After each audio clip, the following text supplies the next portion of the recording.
Hey there, it's Nicole Lewis-Keeber, author of How to Love Your Business, and this is your How to Love Your Business book read along. I get asked all the time, do you have an audio version of your book?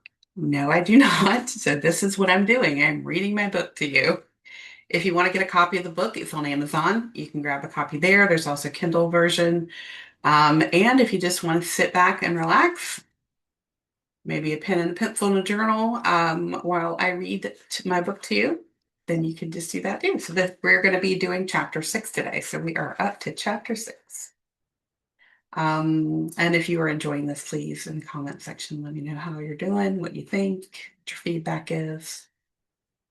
And also reminding you that reading is not something I do very easily. So there might be a few flubs, little stuttering, little stumbling, and that we just kind of keep going because we don't edit here because we don't care about perfectionism. And if that might be annoying to you, then feel free to move along. So, all right, here we go. Chapter 6. So, in this chapter, we're going to talk about taking up space literally and figuratively. That's interesting. So, many years ago, I worked with a coaching client who told me that her entire life she had been trying not to take up space. Becky was the tallest girl in her class and in her family, and her height made her feel different. She felt shame about taking up space, so she began slouching. She told me that she went from trying to shrink herself physically to taking up less and less energetic space in her life and her career. She reflected on times in her life when she could have been more straightforward, asking for what she needed and wanted. Instead, she would defer and shrink back. With her friends, she never had an opinion about which movie to see or where to hang out. She went to a local college instead of out of state university because she wanted to attend because she did not want to cost her parents too much money. The reality was that her family could have afforded to send her actually wherever she wanted to go. But by that point, she had become an expert at shrinking.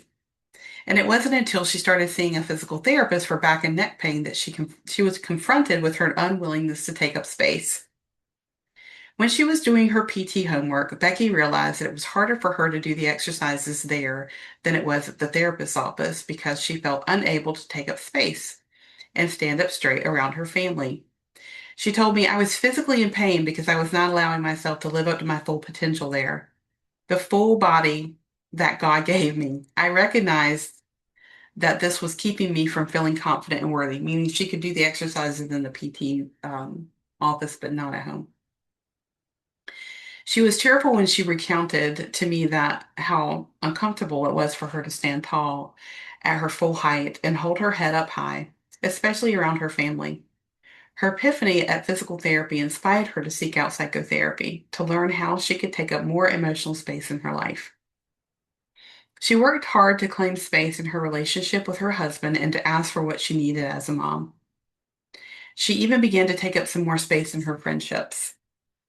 And she told me that she lost a few friends when she was no longer quietly compliant, which hurt.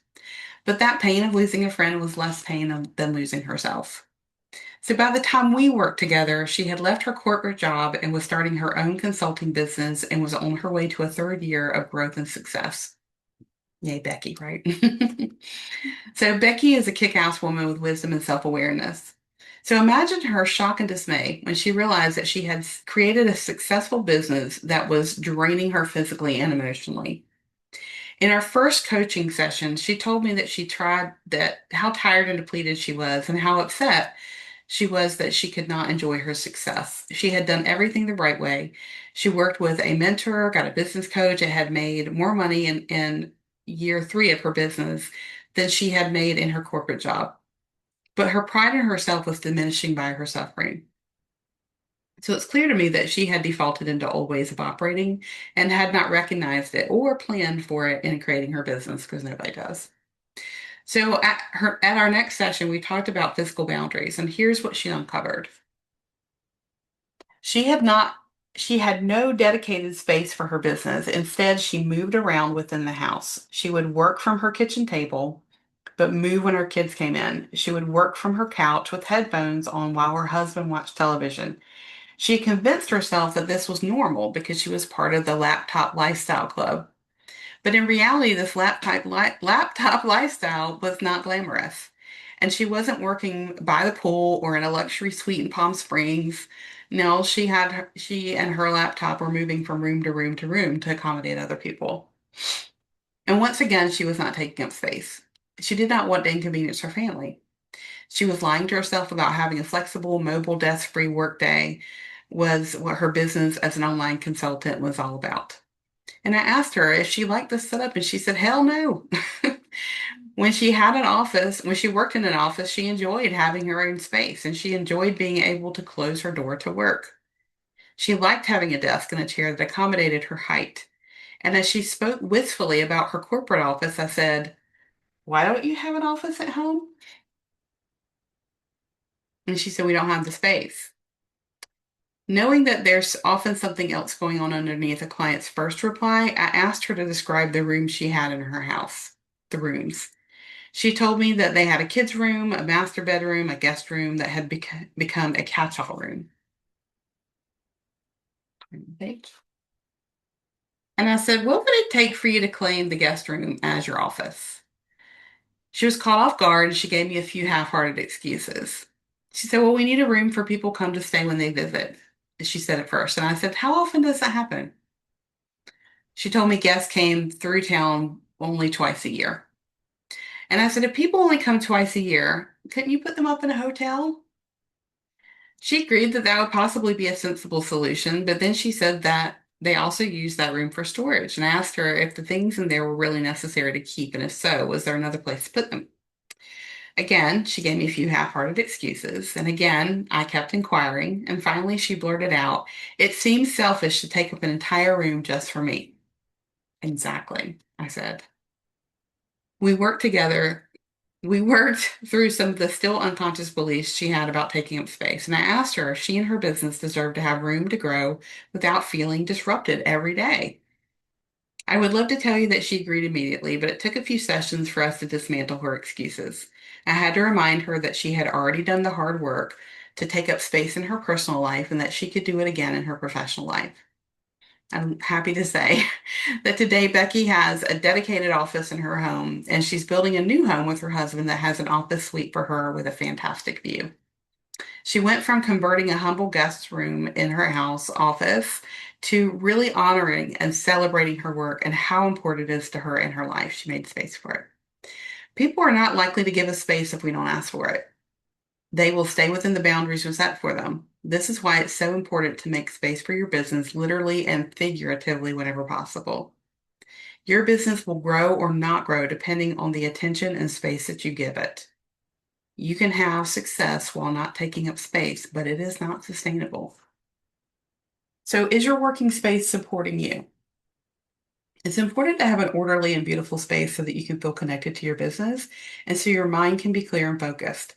Take a few minutes to reflect or journal about these prompts to take your reflections deeper. Sorry about that.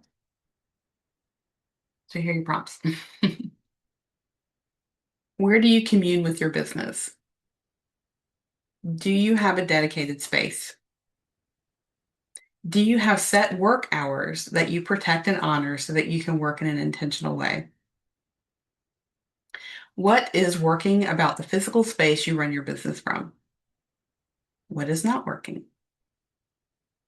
If you do have a dedicated office, have you really claimed that space in a way that honors the relationship that you're building with your business?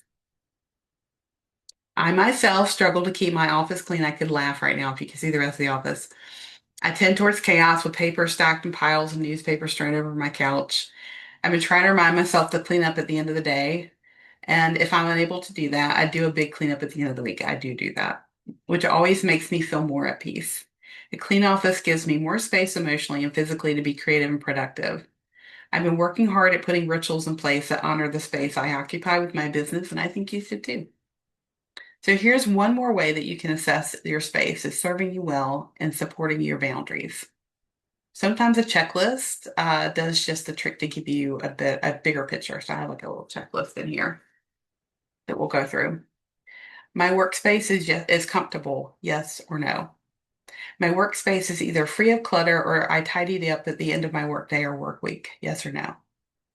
I have enough privacy in my workspace to focus. To focus and get my tasks done without interruption? Yes or no? I am surrounded by things that make me feel good about my business and my work. For example, nice plants, prints, knickknacks, positive reminders, ergonomic furniture, whatever that may be for you. Yes or no? If I answered no to any of the items above, I have a plan to fix them, including a timeline, a budget, and possibly an accountability partner. Yes or no? That's chapter 6 for you. Hope you enjoyed that. It was a nice reminder for me as I look around my office, thinking, okay, it's Monday, it's cluttered. You did not clean it at the end of the last week, so I need to go get busy cleaning my office. I look forward to hearing what your thoughts are and what your reflections are about the space that you are occupying in your business too.